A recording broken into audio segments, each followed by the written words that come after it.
नमस्ते जी, स्वागत है आपका मिशन सुपर स्पेशलिटी क्लिनिक में। और आज का टॉपिक बहुत इंपॉर्टेंट है और लोगों को बहुत परेशान करता है, जिसे हम कहते हैं जेनेटिकली ट्रांसफर्ड डिसीजेस कौन सी हैं या जेनेटिक से रिलेटेड डिसीजेस कौन सी हैं, क्योंकि उनका ट्रीटमेंट पूरा डिफर करता है। तो जेनेटिकली ट्रांसफर्ड डिसीजेस में सबसे पहला नाम एडीपीकेडी का आता है। इसका मीन होता है autosomal dominant polycystic kidney disease. ये एक जेनेटिक बीमारी है जो ऑटोसोमल डोमिनेंट होने की वजह से आपके पेरेंट से आप में अंदर ट्रांसफर होती है और आपसे आपकी नेक्स्ट जनरेशन में भी ट्रांसफर हो सकती है। ये बीमारी अलग अलग तरह से प्रेजेंट करती है।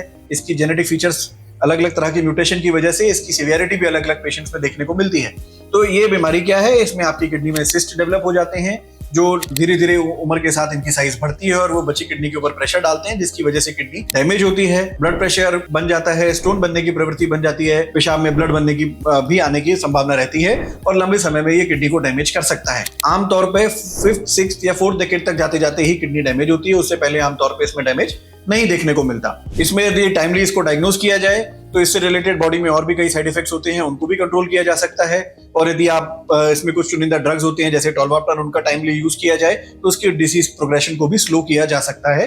तो इसका डायग्नोसिस बहुत जरूरी हो जाता है ताकि ट्रीटमेंट उस हिसाब से आपको मिल सके। कुछ और बीमारियां होती हैं जो जेनेटिकली हमारी बॉडी में आती हैं, जिसे हम बच्चों में यदि होती है या बड़ों में भी, तो उसे हम नेफ्रोटिक सिंड्रोम कहते हैं। आमतौर पर बच्चों में इस तरह का सिंड्रोम, नेफ्रोटिक सिंड्रोम देखा जाता है और वो कुछ केसेस में जेनेटिक कारणों की वजह से भी होता है। इसको जानना बहुत जरूरी है, क्योंकि आमतौर पे जब छोटे बच्चों में नेफ्रोटिक सिंड्रोम देखा जाता है तो बिना बायोप्सी के ही रिफ्लेक्सली उनको इम्यूनोसप्रेशन स्टेरॉइड्स दिए जाते हैं, जिसकी वजह से उनको कई बार साइड इफेक्ट्स और इन्फेक्शन फेस करना पड़ता है।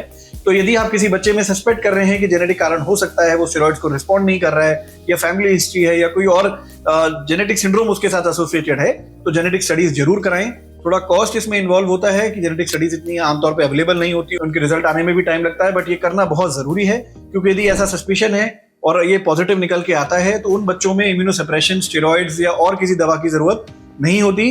वो दवाइयां कॉस्टली होती हैं और उनसे बच्चे को इन्फेक्शन भी होता है। इन केसेस में जिनमें जेनेटिकली ये बीमारियां मिलती हैं, कुछ केसेस में CNI करके हमारी क्लास के ड्रग्स होते हैं जिसमें टेक्रोलिमस और साइक्लोस्पोरिन आता है, इनका यूज किया जा सकता है। ये इम्यूनोसप्रेशन तो होता है, बट इसमें हम इनको इम्यूनोसप्रेशन के लिए नहीं, एक दूसरे पर्पस से यूज करते हैं जिससे प्रोटीन की मात्रा कम हो सकती है।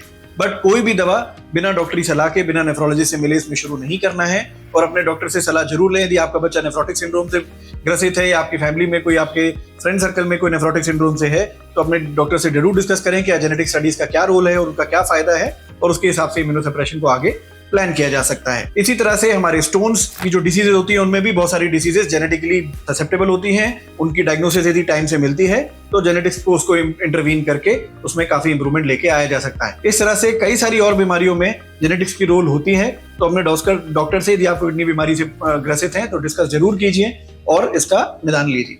Thank you.